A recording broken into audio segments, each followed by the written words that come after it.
Bienvenido de nuevo, y gracias por estar aquí una vez más.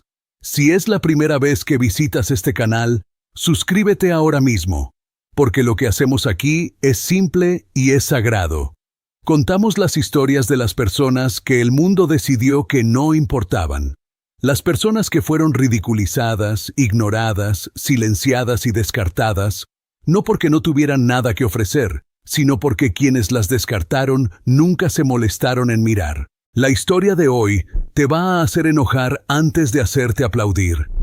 Te va a hacer pensar en cada niño que has visto parado en silencio en un rincón mientras las personas ruidosas y poderosas de la sala decidían que su silencio significaba que no tenían nada que decir. Porque en la noche en que ocurre esta historia, uno de los CEO más influyentes de Estados Unidos miró a un chico autista de 16 años en televisión nacional en vivo y decidió que no era nada. A la mañana siguiente, el mercado tuvo una opinión muy diferente. Esta es la historia de Jalen Thomas Mitchell. Recuerda ese nombre. Next Gen Solutions ocupaba los 12 pisos superiores de una torre de cristal en el centro de Chicago, que había aparecido en 3 revistas de arquitectura y en una película sobre el futuro de los negocios en América. Su vestíbulo era una catedral de cromo e intención, techos de 12 metros, una cascada de agua importada de un estudio en Copenhague por $380,000 y una recepción atendida por 2 jóvenes en blazers gris carbón, cuyo único trabajo era hacer que cada visitante se sintiera, al mismo tiempo, bienvenido y consciente de que había entrado a un espacio que operaba en un nivel por encima de la vida ordinaria. El producto estrella de NextGen, una plataforma logística impulsada por inteligencia artificial llamada Axis, había revolucionado la gestión de cadenas de suministro para empresas Fortune 500 en 11 países. La compañía estaba valorada en $4.2 mil millones. Sus acciones habían subido 31% en el último año fiscal.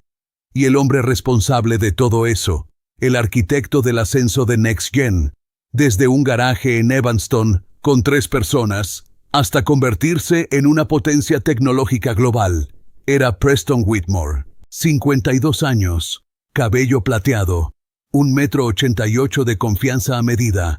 Sus trajes los fabricaba una sastrería de Savile Row que cobraba $4,800 por pieza y requería 6 meses de espera.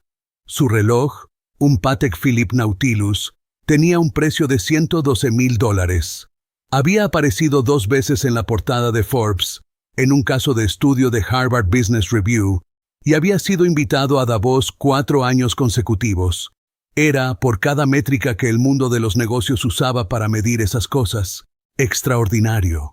También era, por cada métrica que importaba a las personas que trabajaban para él en los pisos inferiores, un hombre que jamás había aprendido el nombre de ninguna de las personas que limpiaban su edificio. Jalen Thomas Mitchell tenía 16 años y llevaba 4 meses trabajando en el turno nocturno de limpieza de la torre NextGen. Llegaba a las 6 de la tarde y salía a las 10 de la noche, de lunes a viernes, empujando un carrito por los pisos inferiores del edificio. La sala de correo, la cafetería, las 2 salas de conferencias del tercer nivel que se usaban para reuniones con proveedores y sesiones de capacitación interna. Ganaba $11.50 por hora. Su ingreso mensual total era de $920, de los cuales le daba $600 a su madre Gloria para ayudar con el alquiler de su apartamento de 2 habitaciones en Englewood, guardándose $320 para su tarjeta de autobús, sus comidas y el único gasto que jamás sacrificaba, una suscripción mensual de $29 a una plataforma de matemáticas en línea llamada ProofLab, donde pasaba de 3 a 4 horas cada noche después de su turno, resolviendo problemas que el algoritmo de dificultad de la plataforma había dejado de poder desafiarle aproximadamente 6 semanas después de que se suscribió. Jalen era autista. Le habían diagnosticado a los 4 años. Un hecho que su madre había pasado 12 años aprendiendo a sostener, no como una limitación, sino como una descripción, de la misma manera en que zurdo u ojos azules es una descripción. Te decía algo verdadero sobre cómo estaba construida una persona, sin decirte todo sobre lo que esa persona podía hacer. Lo que Jaylen podía hacer específicamente era ver patrones en sistemas numéricos con una claridad y velocidad que su profesor de matemáticas de 9º grado, un veterano de 20 años llamado el señor Okafor, que había enseñado cálculo a estudiantes que luego fueron al MIT y a Stanford, había descrito en una conferencia de padres como algo que genuinamente nunca he visto en un salón de clases. Lo que Jaylen también podía hacer era sentarse durante 6 horas con concentración total en un solo problema, iterando a través de enfoques con la paciencia metódica de alguien para quien el proceso de resolver no era un medio para un fin, sino una forma de existir plenamente en el mundo. Lo que Jaylen encontraba difícil, genuinamente, estructuralmente difícil, en formas que no tenían que ver con el esfuerzo o la voluntad, era el contacto visual, los cambios repentinos de rutina, los sonidos fuertes e inesperados, y la coreografía social particular de los espacios donde muchas personas se movían de manera impredecible, y las reglas de interacción eran no escritas y asumidas. Los pisos inferiores de la torre NextGen en las noches eran tranquilos y predecibles. Por eso el trabajo funcionaba. Por eso Gloria se lo había encontrado, llevándolo ella misma los primeros 3 días hasta que conoció la ruta, el código de entrada del edificio, el casillero donde se guardaba su carrito. Por eso Jaylen lo había mantenido durante 4 meses, sin ningún incidente, moviéndose por las horas tranquilas del edificio, con la eficiencia concentrada de alguien para quien la rutina no era una preferencia, sino un fundamento. No se suponía que debía estar en el piso ejecutivo esa noche. La rueda izquierda de su carrito había desarrollado una inestabilidad 3 días antes que había ido empeorando progresivamente. Y en ese jueves en particular, la rueda finalmente cedió por completo en el pasillo del 3er piso. El carrito se torció hacia un lado y derramó un trapeador y 2 botellas de spray por el suelo. El armario de mantenimiento del edificio, donde se guardaban las ruedas de repuesto, estaba en el piso 32, el nivel ejecutivo. Jaylen revisó su hoja de ruta. Decía, suministros de mantenimiento, piso 32, gabinete C. Estaba en el edificio. Estaba en sus instrucciones. Tomó el ascensor de servicio. No sabía que el piso 32 estaba siendo escenario de una transmisión de televisión en vivo. Diana Wells, conductora de CNBC Business Network, de mirada afilada y precisa, 12 años cubriendo mercados y las personas que los mueven, había estado preparándose en la sala de conferencias ejecutiva de NextGen desde las 4 de la tarde. La entrevista con Preston Whitmore era parte de la serie Innovadores Americanos de CNBC, un programa de horario estelar con un promedio de 2.3 millones de espectadores, conocido en los círculos empresariales por el tipo de acceso y franqueza que otros programas financieros pasaban años intentando replicar. Las cámaras estaban en vivo. La señal llegaba a 11 millones de hogares en toda América del Norte. Preston Whitmore estaba sentado frente a Diana Wells con su traje de 4800, su Patek Philippe captando la luz del estudio, interpretando la versión particular de sí mismo que había refinado durante 20 años de apariciones públicas hasta convertirla en algo tan pulido que casi había dejado de ser una actuación y había empezado a ser la verdad. Jaylen entró por la puerta de servicio en el extremo opuesto de la sala de conferencias a las 7:43 de la tarde. No vio las cámaras de inmediato. Vio el gabinete C, que estaba exactamente donde decía la hoja de ruta, en la pared a su izquierda, a poco más de 3 metros dentro de la sala. Caminó hacia él con la cabeza ligeramente hacia abajo. Su postura habitual en espacios desconocidos, la forma en que manejaba el estímulo sensorial de nuevos entornos, con los pasos silenciosos sobre el suelo pulido. Estaba a 2,5 metros del gabinete cuando Preston Whitmore lo vio. El CEO se detuvo a mitad de oración. Sus ojos pasaron de Diana Wells al chico que avanzaba por la pared hacia el gabinete. Y algo cambió en su expresión, no exactamente sorpresa, sino la recalibración particular de un hombre que encuentra algo que no pertenece a su marco de referencia, y decide, en aproximadamente un segundo, cómo manejarlo. Lo manejó de la manera en que Preston Whitmore manejaba la mayoría de las cosas que no pertenecían a su marco. Lo convirtió en un momento. «Espera un segundo», le dijo a Diana, suficientemente alto para los micrófonos, suficientemente alto para los 11 millones. Con la autoridad natural de un hombre que jamás había cuestionado su derecho a interrumpir. Se giró hacia Jaylen. Oye, chico». Jaylen se detuvo. No levantó la vista de inmediato. El saludo repentino, en un entorno inesperado, activó la recalibración de medio segundo que requería su sistema nervioso. Levantó la vista al tercer segundo.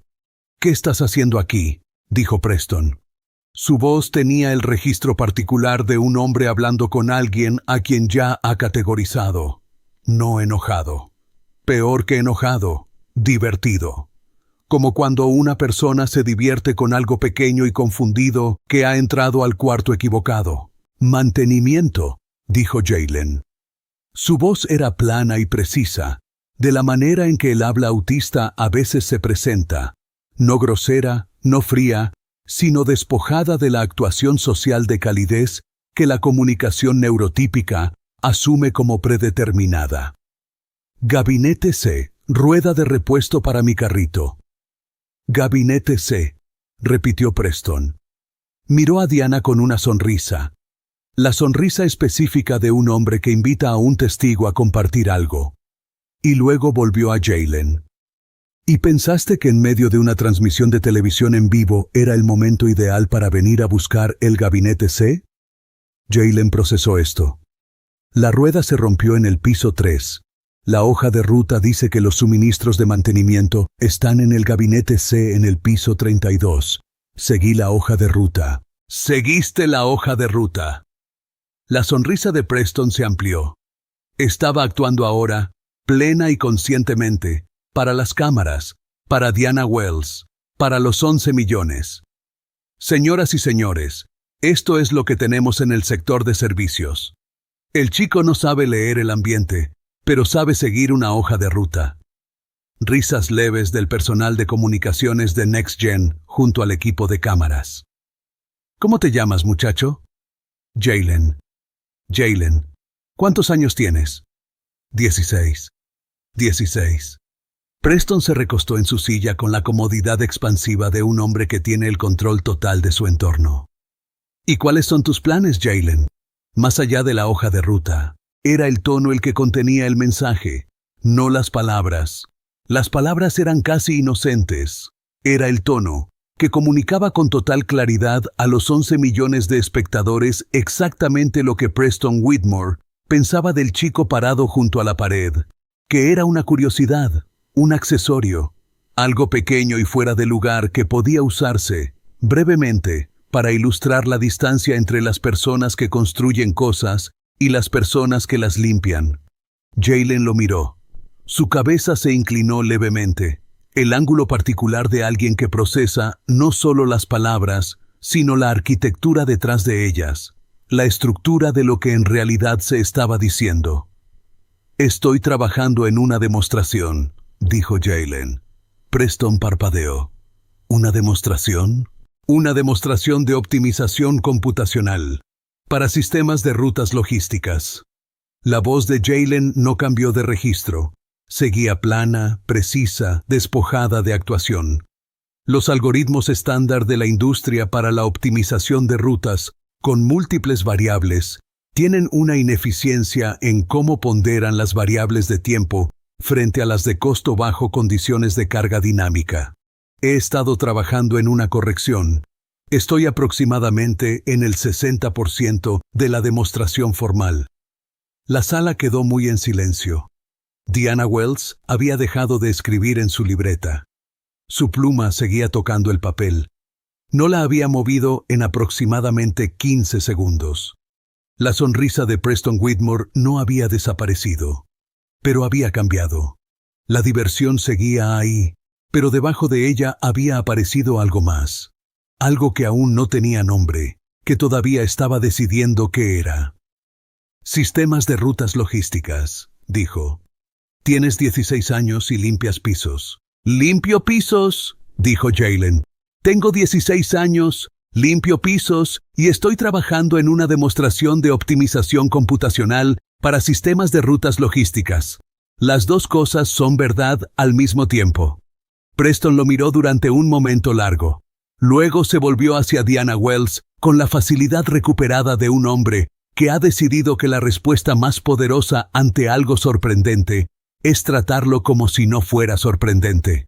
Miren, esto es lo que amo de América, dijo, de vuelta en su registro de transmisión. El chico tiene ambición. Eso es genial. Genuinamente genial. Señaló hacia el gabinete. Adelante, agarra tu rueda, Jaylen. Y tal vez termina la preparatoria primero antes de atacar a la industria logística. Risas del personal de comunicaciones. Una pequeña sonrisa de uno de los camarógrafos que ajustó inmediatamente su expresión al darse cuenta de que la cámara podría estar enfocada en él. Jaylen miró a Preston Whitmore exactamente 3 segundos. Luego caminó hacia el gabinete C, sacó la rueda de repuesto y salió por la puerta de servicio sin decir otra palabra. La transmisión continuó. Preston Whitmore entregó el resto de la entrevista con la fluidez pulida de un hombre que hacía tiempo había dominado el arte de hacer que el mundo luciera exactamente como él quería que luciera. Diana Wells hizo sus preguntas. Él las respondió. El segmento duró 18 minutos, y cuando terminó, la sala de control de CNB en Nueva York ya estaba marcando el momento de Jaylen para el resumen de destacados. No porque alguien lo considerara cruel, sino porque era interesante, y lo interesante era la moneda de su industria. A las 9 de la noche, el clip estaba en línea. A las 10 de la noche, tenía 400,000 vistas. A la medianoche, había superado los 2 millones, y la sección de comentarios había dejado de tratar sobre Preston Whitmore por completo. Era sobre el chico junto a la pared. El chico con la voz plana y las palabras precisas, y la demostración de optimización computacional que llevaba al 60%. El chico que había dicho las dos cosas son verdad al mismo tiempo, con la certeza completa y sin defensas de alguien que nunca había necesitado que nadie más le confirmara lo que él sabía sobre sí mismo. A las 2 de la madrugada, 3 profesores de matemáticas habían citado el clip en redes sociales. A las 3 de la madrugada, una de ellas, la doctora Patricia Hammond, del Departamento de Matemáticas Aplicadas del MIT, cuyo trabajo sobre eficiencia algorítmica había sido citado en más de 400 artículos académicos, había publicado un hilo que comenzaba con «Necesito que alguien encuentre a este chico de inmediato», y terminaba con la fotografía de una ecuación escrita a mano, que ella describía como el enfoque más elegante a la ineficiencia en rutas de múltiples variables que he visto en 20 años de trabajo en este campo. Una ecuación que había construido basándose únicamente en lo que Jaylen había dicho en 40 segundos de televisión. A las 4 de la mañana, la bandeja de entrada de relaciones con inversores de Next Gen Solutions había recibido 63 correos electrónicos. A las 5 de la mañana eran 214. Cuando la bolsa de Nueva York abrió a las 9:30 de la mañana siguiente, las acciones de NextGen habían caído un 8.3% en las operaciones previas a la apertura. A las 10 de la mañana estaban en menos 11%. El teléfono de Preston Whitmore no había parado de sonar desde las 6 de la mañana. El tribunal contuvo la respiración. Preston Cole estaba de pie junto a su silla con las manos a los lados y su traje de $2,800 y sus 44 años de certeza, y miró a la agente Torres, luego a la orden que ella sostenía, y luego a Diana Whitfield, y algo cruzó por su rostro que no era exactamente miedo y no era exactamente rabia, y era completamente demasiado tarde para ser útil. 2 agentes fueron a su mesa, Uno puso una mano en su hombro, no con brusquedad, solo presente, de la manera en que la autoridad se vuelve física cuando ya ha ganado. Cole no resistió. Era un abogado demasiado experimentado para resistir un arresto en un tribunal lleno de testigos. Se enderezó el saco. Dijo, con una voz que había perdido la mayor parte de su forma: «Quiero a mi abogado». Torres asintió. «Tendrá esa oportunidad, señor Cole». Lo condujeron hacia la puerta. Pasó por la mesa de Diana sin mirarla. Ella no giró la cabeza. No necesitaba verlo partir. Podía escucharlo. El ritmo específico de un hombre saliendo de una sala que había controlado, escoltado por personas que no podía desestimar. El juez Blackwell no se había movido. Estaba sentado detrás del estrado con ambas manos planas sobre su superficie y miró el espacio donde Cole había estado de pie, y luego a la agente Torres, y luego, finalmente, a Diana. Su expresión había cambiado. La lástima sin interés había desaparecido. Lo que la reemplazó era más difícil de nombrar. Algo entre respeto y el malestar particular de un hombre recalibrando todo lo que había decidido en los últimos 90 minutos. La agente Torres se acercó al estrado. «Señoría, pido disculpas por la interrupción de estos procedimientos. Hemos estado coordinando con la oficina del fiscal durante las últimas 72 horas. El momento fue dictado por el calendario de la audiencia. Necesitábamos que Cole estuviera presente en un entorno oficial documentado cuando se ejecutara la orden». Blackwell la miró. «Las grabaciones que la señora Whitfield mencionó». «Sí, señoría. Tenemos copias autenticadas. El original fue enviado a nuestra oficina hace 5 días.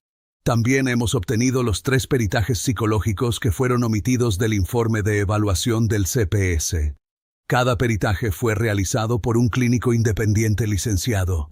Cada uno concluyó que el niño, Marcus Whitfield, estaba dentro del desarrollo esperado, emocionalmente seguro y prosperando en su entorno doméstico». Blackwell estuvo en silencio. Luego, «Y la trabajadora social, Janet Mills. La señora Mills ha acordado cooperar plenamente con la investigación. Su declaración jurada corrobora la grabación». En la galería nadie habló. La risa de 10 minutos atrás se había evaporado tan completamente que era difícil creer que había ocurrido. La mujer en la tercera fila, que había susurrado algo desagradable, estaba mirando sus manos. El hombre que había sonreído cuando Nash titubeó estaba mirando el suelo. El alguacil cerca de la puerta miraba a Diana con una expresión que ella no habría podido interpretar aunque pudiera verla. Algo cercano a la vergüenza.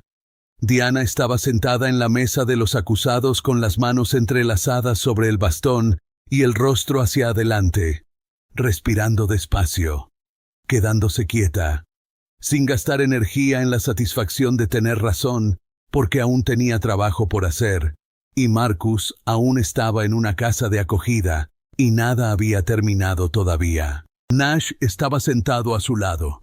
Había cerrado la laptop. Miraba a Diana de la manera específica de alguien que acaba de entender, plena e irreversiblemente, que la persona a su lado había cargado algo enorme completamente sola. «Lo siento», dijo en voz baja. «Debí haber leído tu expediente». Diana no lo miró. «Debiste haberlo leído», dijo. «Pero estamos aquí ahora». Blackwell dejó el mazo. Miró a Nash. «Abogado, dados los extraordinarios desarrollos en este proceso, me inclino a decretar un receso para permitir una revisión completa del registro de pruebas. ¿Alguna objeción?» Nash se puso de pie. «Sin objeción, señoría». Hizo una pausa. Había practicado derecho por 2 años y nunca había hecho lo que estaba a punto de hacer, pero lo hizo. «Quisiera solicitar, en nombre de mi cliente, la suspensión inmediata de la orden de acogida familiar durante el curso de la investigación criminal sobre la conducta del abogado de la parte contraria». Blackwell miró a Torres. «Agente Torres, ¿la investigación federal tiene alguna posición sobre el acogimiento familiar?» «El Departamento de Justicia no tiene objeciones a la suspensión de la orden de acogida durante la revisión, señoría, dadas las circunstancias». Blackwell asintió despacio. Miró a Diana. Señora Whitfield, dijo, este tribunal le debe una disculpa, no por el proceso legal, ese debe seguir como debe, sino por la manera en que fue recibida esta mañana. Usted vino a este tribunal preparada, se comunicó con claridad y no fue tomada en serio. Eso es una falla de este tribunal. Quiero que quede en el registro. Las manos de Diana seguían sobre el bastón. Asintió una vez. Gracias, señoría. Blackwell miró a la taquígrafa. Que conste en acta que el asunto de custodia Whitfield versus el Estado queda en suspenso pendiente de revisión completa del registro de pruebas. Que la orden de acogida familiar queda aquí suspendida con efecto inmediato y que Marcus James Whitfield debe ser devuelto al cuidado de su madre, Diana Grace Whitfield, a más tardar a las 5 de la tarde de hoy. Tomó el mazo. La sesión está en receso. El mazo cayó. La sala se movió. Personas poniéndose de pie, voces subiendo, el ruido particular de un espacio liberando la presión que había estado sosteniendo durante 2 horas. La agente Torres se agachó junto a la silla de Diana. Señora Whitfield, soy Sandra Torres, agente líder de esta investigación. Su documentación fue exhaustiva y su cronología era exacta. Nos dio todo lo que necesitábamos. ¿Cuánto tiempo llevaban construyendo el caso?, preguntó Diana. 72 horas. Una vez que recibimos su grabación, nos movimos rápido. Cole había hecho esto antes. No exactamente esto, pero variaciones. Hay otras 4 familias que estamos revisando ahora. Diana estuvo inmóvil. Las otras familias, dijo. ¿Van a recuperar a sus hijos? Torres estuvo en silencio un momento. Estamos trabajando en eso. No puedo prometer resultados, pero estamos trabajando en eso. Bien, dijo Diana. Esa es la parte que importa. La casa de la familia de acogida estaba a 40 minutos en auto del juzgado. Nash estaba sentado junto a Diana en el asiento trasero de un auto gestionado por la oficina de Torres. Ambos en silencio durante la mayor parte del trayecto. En algún momento Nash dijo, «Lo grabaste en una estructura de estacionamiento. ¿Cómo supiste dónde se estaba reuniendo con ella?» «No sabía exactamente», dijo Diana. «Sabía su auto. Lo había escuchado 2 veces fuera de mi apartamento durante visitas domiciliarias. El motor tiene un escudo térmico suelto. Traquetea en marcha lenta. Cuando estaba esperando fuera del edificio del CPS una tarde, escuché ese sonido en la estructura de estacionamiento y lo seguí». Nash estuvo en silencio. «Seguiste un sonido hasta una estructura de estacionamiento», dijo. «Sí. Y te sentaste en un banco a menos de 4 metros y grabaste una conversación privada». «Sí. Estuve ahí 40 minutos antes de que llegaran. Había estado cargando el teléfono listo durante 3 semanas, porque sabía que algo estaba mal y sabía que si no obtenía prueba, nadie me creería». Nash miró por la ventana. «Yo no te creí», dijo. «No», dijo Diana. «No me creíste». Un silencio.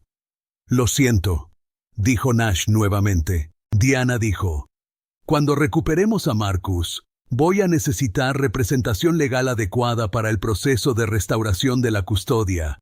Alguien que lea sus expedientes». Nash casi sonrió. «Leeré cada página, lo prometo». La casa de la familia de acogida tenía una puerta roja. Diana lo sabía porque Marcus se lo había descrito en cada llamada telefónica durante 11 semanas. La puerta roja y el perro grande llamado Chester y el cuarto con una ventana que mostraba un árbol. Él le había descrito todo con la minuciosidad específica de un niño que entendía, sin que se lo dijeran, que su madre necesitaba los detalles. Escuchó abrirse la puerta antes de que el auto se hubiera detenido completamente. Escuchó ladrar a Chester una vez, y escuchó a Marcus, sus pasos específicos, el ritmo que había memorizado en las primeras horas de su vida, corriendo por el camino de entrada. Estaba fuera del auto antes de que Nash hubiera desabrochado su cinturón. Marcus la golpeó a toda velocidad. Ella lo atrapó, con los 2 brazos, su bastón cayendo al suelo. Él estaba llorando, y ella estaba llorando, y él dijo, «Mamá, mamá, mamá», de la manera en que lo había dicho desde los 2 años, y ella lo sostuvo, y no dijo nada porque no había nada que necesitara decirse. Estuvieron parados en el camino frente a la puerta roja por un largo tiempo. Nash recogió su bastón y lo sostuvo y miró el árbol en la ventana y tampoco dijo nada. Finalmente Marcus se separó y miró su rostro. Dijo, «¿Nos vamos a casa?» «Sí», dijo Diana. «Nos vamos a casa». Él tomó su mano. Ella tomó su bastón de Nash. Caminaron juntos al auto. Marcus a su lado izquierdo donde siempre caminaba, lo suficientemente cerca para que sus brazos se tocaran. Él, sus ojos cuando los necesitaba. Ella su ancla cuando él la necesitaba. Un sistema construido desde el amor y la práctica y la inteligencia específica de 2 personas que habían aprendido a navegar el mundo juntas. En el auto Marcus dijo, «Mamá, todo el mundo en la escuela dice que ganaste». «Todavía no he ganado nada», dijo Diana. «Aún hay mucho por hacer». Marcus estuvo en silencio. Luego, «Pero tenías razón». «Sí, tenía razón». Él recostó la cabeza en su brazo. «Yo sabía que tenías razón», dijo. «Le dije a Chester que tenía razón». Diana sonrió. No había sonreído desde antes del desayuno. Se sentía como algo desbloqueándose. «¿Y qué dijo Chester?» Marcus lo consideró seriamente. «Movió la cola», dijo. «Así que creo que estuvo de acuerdo». Preston Cole fue acusado formalmente a la mañana siguiente. Alteración de pruebas, obstrucción a la justicia, conspiración para cometer fraude ante el tribunal. Presentó una declaración de no culpable a través de su abogado, un hombre que lo había conocido durante 12 años. Y pasó toda la acusación sin hacer contacto visual con nadie en la sala. La investigación se expandió rápidamente. Torres no había exagerado. Otras 4 familias, otros 4 casos donde Cole había trabajado con trabajadoras sociales para moldear evaluaciones, omitir evidencia y sacar niños de hogares que inconvencionaban su historial. 2 de esas familias ya habían perdido la custodia permanentemente. La revisión de esos casos comenzó dentro de una semana de su arresto. Janet Mills cooperó plenamente. Su declaración tenía 43 páginas. Describió un patrón que había estado operando durante 6 años. Cole identificando padres vulnerables, padres que eran pobres o discapacitados o aislados, padres que serían difíciles de creer, y construyendo casos diseñados para tener éxito independientemente de los hechos subyacentes. Describió la presión que él aplicaba. Describió la mañana en la estructura de estacionamiento cuando le había dicho que estaba incómoda, y él le había dicho que su incomodidad no era su preocupación. Había hecho lo que era necesario. Pasaría años entendiendo el costo de eso. Diana leyó el resumen de Torres de la declaración de Mills en braille, sentada en su mesa de cocina con Marcus dormido en el cuarto de al lado, y sintió algo que no era exactamente rabia y no era exactamente pena. El peso específico de descubrir que lo que te pasó no fue un accidente, no fue descuido, fue un sistema que te había mirado y hecho un cálculo. Se quedó con eso un tiempo. Luego preparó té y fue a revisar a Marcus, y se quedó parada en el umbral de su cuarto, escuchándolo respirar, lo que había hecho cada noche de su vida, porque era la evidencia más segura que tenía de que todo aún estaba bien. Estaba respirando. Todo aún estaba bien. Si esta historia te está moviendo, si la precisión de Diana, su paciencia, su negativa a ser descartada te recordó que ser subestimado no es lo mismo que estar equivocado, dale like, suscríbete y comparte esta historia con alguien que necesita escucharla hoy. Porque las historias que contamos aquí no son solo historias, son prueba. Y alguna prueba necesita viajar. Cole se declaró culpable un martes. 18 meses, establecimiento federal, 3 años de libertad condicional supervisada, inhabilitación permanente para el ejercicio de la abogacía. Las 2 familias que habían perdido la custodia permanentemente Estaban en procedimientos de restauración. Llevaría tiempo. Pero estaba avanzando. Diana asistió a la sentencia con Marcus a su lado. Suficientemente mayor para estar ahí, suficientemente mayor para entender que la justicia a veces lleva 4 meses, y una declaración de culpabilidad, y una mañana de martes en un tribunal federal. Él estuvo muy quieto y le sostuvo la mano. Cuando Cole fue conducido fuera, pasó por la galería. No miró a Diana. Ella no giró la cabeza. No lo necesitaba. Fuera del juzgado, Nash la encontró en los escalones. Había sido su abogado correctamente durante 4 meses, leyendo cada documento, devolviendo cada llamada. Había presentado una revisión formal de los procedimientos originales. Había presentado una queja de derechos civiles contra el CPS del condado de Holloway. Había hecho el trabajo. Bien, dijo él. Sí, dijo Diana. Una pausa. He estado pensando en lo que dijiste, que llevabas el teléfono listo durante 3 semanas. ¿Cómo supiste que algo estaba mal? Antes de la estructura de estacionamiento. Diana lo pensó. El informe de evaluación, dijo. Lo hice leer 3 veces. El lenguaje era demasiado consistente. Cuando alguien escribe la misma expresión 7 veces en un documento, cuidadora con discapacidad visual, eso no es observación. Es una conclusión que alguien ya ha alcanzado y está construyendo evidencia para respaldar. He leído suficientes documentos para saber la diferencia. Nash la miró. Deberías haber sido abogada, dijo. Lo pensé, dijo Diana. Pero Marcus necesitaba consistencia de cuidado. Y el trabajo de transcripción puedo hacerlo desde casa. Nash asintió despacio. Por lo que vale, eres la persona más preparada que he representado. Diana dijo. Tenía que serlo. Nadie iba a prepararme. Esa frase se quedó con Nash por mucho tiempo. Pensó en ella camino a casa. Pensó en ella cuando llamó a su supervisora a la mañana siguiente y dijo que quería asumir 2 de los casos de las otras familias pro bono. Los de quienes no tenían representación porque alguien necesitaba leer sus expedientes. Su supervisora dijo que sí. 1 año después de la Sala 7, Diana fue invitada a hablar en una conferencia de derechos de las personas con discapacidad. Casi rechazó. Pero Torres llamó y dijo, hay personas en esa sala que necesitan escuchar que es posible ser creída, que vale la pena documentar, que la preparación importa. Diana fue, se paró ante el podio y habló sin notas. Habló de Marcus, de las 11 semanas y 3 días, del vestido de $11 y la bolsa de lona y el comprobante de correo certificado que había guardado en una carpeta marcada «Importante», la misma carpeta donde guardaba sus registros médicos y los 3 peritajes psicológicos que habían concluido que él estaba prosperando. Habló de la estructura de estacionamiento, de 40 minutos en un banco con el teléfono en el regazo, esperando, de la paciencia específica requerida para documentar algo en lo que nadie creerá hasta que hagas la incredulidad imposible. Luego dijo algo que no estaba en ningún plan, que llegó de la manera en que a veces llegan las verdades, completo y claro. Dijo, he sido ciega durante 16 años.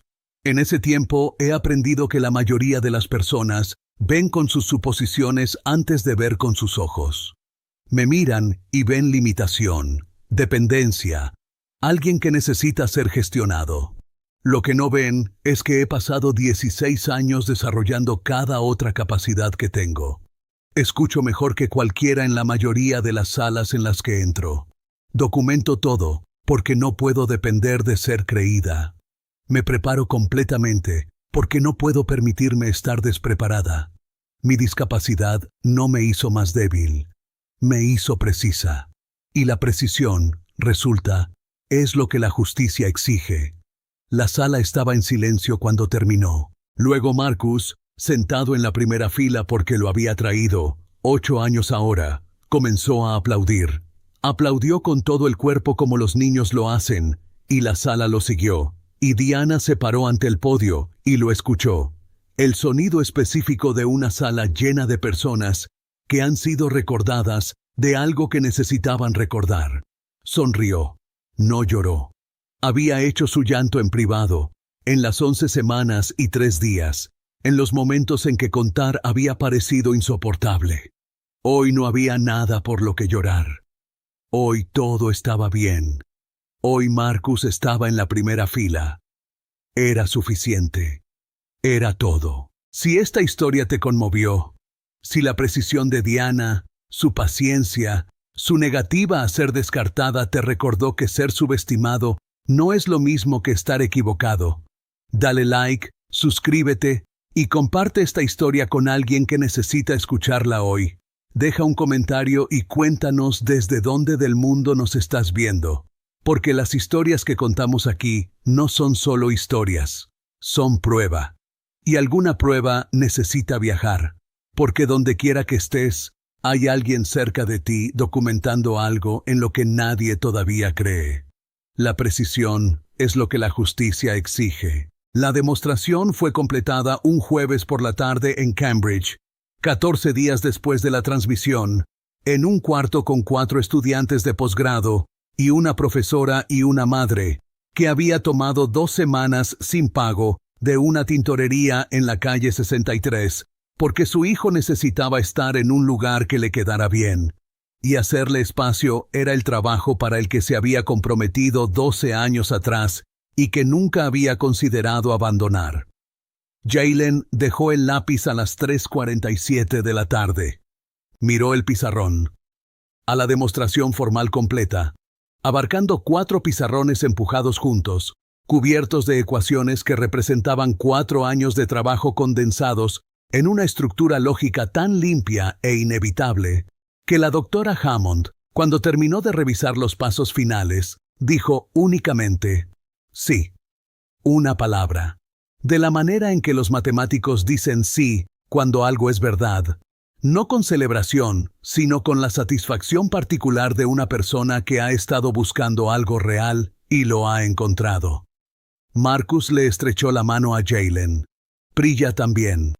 Thomas dijo, extraordinario, una vez, en voz baja, para nadie en particular. Yewande fotografió los pizarrones sistemáticamente, cada panel, porque la documentación era esencial y también porque algunas cosas merecen ser preservadas. Gloria estaba de pie en el rincón y no intentó contener las lágrimas que vinieron, porque algunos momentos no se ayudan con la compostura, y este era uno de ellos. Su hijo de 16 años que le había dado $600 cada mes, y trabajado de noche, y se había enseñado solo el cálculo con libros de biblioteca, y había escrito 12 cuadernos de matemáticas en un apartamento de 2 habitaciones en Englewood, mientras el mundo pasaba junto a él en la acera y decidía, sin mirar, lo que era. Cruzó el cuarto y puso su mano en su rostro. El gesto que no necesitaba palabras. Él la miró a los ojos. 100%, dijo. Lo sé, dijo ella. La demostración fue publicada 6 meses después, en el Journal of Computational Optimization, bajo la autoría de Jaylen Thomas Mitchell y la doctora Patricia Hammond, su nombre primero, porque Hammond había insistido, porque la idea era de él, y siempre había sido de él, y el mundo necesitaba saber exactamente qué nombre recordar. El artículo generó atención significativa tanto en círculos académicos como en la industria.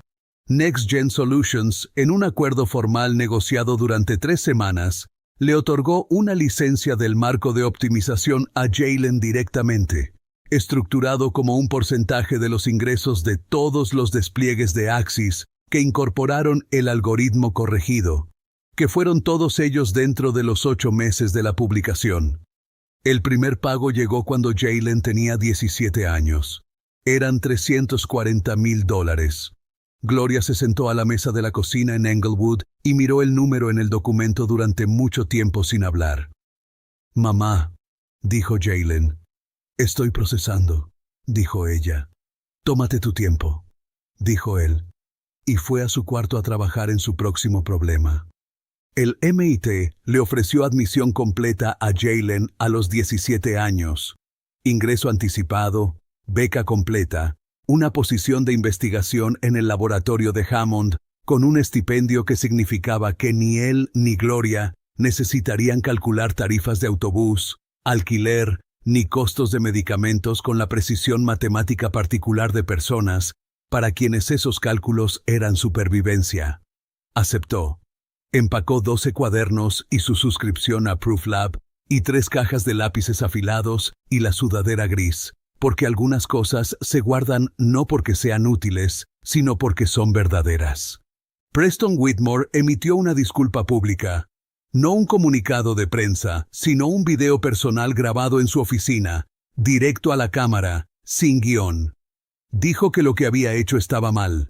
Dijo que había asumido cosas sobre una persona basándose en lo que esa persona llevaba puesto y dónde estaba trabajando, y que había estado equivocado en todo.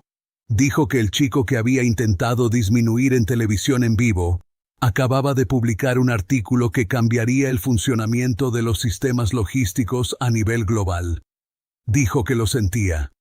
Lo dijo de manera simple y sin la actuación de contrición, que era lo más cercano que había estado en 20 años de vida pública a simplemente ser honesto. El video fue visto 11 millones de veces. Las acciones de NextGen se recuperaron completamente dentro de 6 semanas y subieron un 14% adicional durante el siguiente trimestre. No fue una redención completa. Preston Whitmore siguió siendo, en aspectos fundamentales, el hombre que siempre había sido. Pero aprendió el nombre de Jaylen. Aprendió el nombre de Gloria. Asistió, 3 años después, a la ceremonia en el EMIT, donde Jaylen recibió su primer reconocimiento académico. Y se sentó en el público con un traje que costaba $4,800 y vio a un joven de 19 años con un saco prestado recibir un premio por innovación matemática, y aplaudió con todo el peso de sus manos, que era lo mínimo y también lo máximo que podía hacer. 5 años después de la transmisión, Jaylen Thomas Mitchell estaba al frente de un aula en el MIT, impartiendo su primera clase. Tenía 21 años. Tenía 2 artículos publicados, un tercero en revisión, y una agenda de investigación que la doctora Hammond describía, en una carta al jefe del departamento, como la más productiva que había supervisado en su carrera. Estaba al frente del aula con sus notas sobre el escritorio, y 42 estudiantes en los asientos, y la quietud particular de alguien que ha encontrado el lugar que le queda bien. No hacía contacto visual con cada estudiante. Nunca lo haría, y había dejado de disculparse por eso, porque las matemáticas eran reales, y la enseñanza era real, y las cosas que tenía que darle a ese aula no requerían contacto visual para ser dadas. Escribió en el pizarrón. Habló. Avanzó a través del material con la claridad plana y precisa que había tenido en su voz a los 16 años en televisión en vivo, que había tenido en su voz a los 12 trabajando en libros de cálculo de la biblioteca, que había tenido en su voz a los 4, cuando había empezado por primera vez a entender que los números tenían una estructura, y la estructura tenía una belleza, y la belleza estaba disponible para cualquiera dispuesto a mirarla el tiempo suficiente y con el cuidado suficiente. Después de clase, se acercó una estudiante, una joven, del primer año, de mirada seria. Profesor Mitchell. Todavía no soy profesor, dijo. Mitchell está bien. Mitchell. Levantó su cuaderno. He estado trabajando en algo. Un patrón que noté en la distribución de los espacios entre números primos. Sé que probablemente no es original, pero no lo encuentro publicado en ningún lugar y quería preguntar si... Muéstramelo, dijo Jaylen. Ella abrió el cuaderno. Él lo miró. Lo miró durante un largo rato. La quietud enfocada específica de una persona cuya atención ha sido completamente captada, de la manera en que había sido captada a los 17 años en una oficina de Cambridge, a los 12 en una biblioteca, a los 4 frente a números que tenían un tipo de sentido que el mundo a su alrededor no tenía. Esto es original, dijo. Ella parpadeó. ¿Estás seguro? Las 2 cosas pueden ser verdad al mismo tiempo, dijo. Puedes ser una estudiante de primer año que notó algo que no ha sido publicado. Las dos cosas son verdad al mismo tiempo. Ella lo miró. Él miró el cuaderno. Y en ese aula, 5 años después de que un CEO había mirado a un chico con un carrito de limpieza y decidido, en un segundo, que lo entendía todo sobre él, el chico. Ahora un hombre, ahora un maestro, ahora un matemático cuyo nombre aparecía en revistas que el CEO leía. Hizo por una estudiante de primer año exactamente lo que nadie había hecho por él en el piso 32 de la torre NextGen. Miró, escuchó, vio lo que había. ¿Cuál es tu opinión sobre esta historia? Si estuvieras en el lugar de Gloria, ¿habrías creído en tu hijo de esa manera, cada día, sin excepción? Deja tu respuesta en los comentarios. Si esta historia te conmovió, si te hizo pensar 2 veces sobre el niño callado en el rincón, sobre la persona que hace el trabajo que nadie nota, sobre la mente que el mundo decidió que no valía la pena mirar. Suscríbete para más historias de valentía escondida y justicia inesperada. Dale like si crees que la inteligencia no tiene uniforme. Comparte esta historia con alguien que necesite recordar que ser subestimado no es lo mismo que estar equivocado. Y cuéntanos, ¿desde dónde del mundo nos estás viendo? Porque donde quiera que estés, hay alguien cerca de ti trabajando en una demostración. Las dos cosas son verdad al mismo tiempo.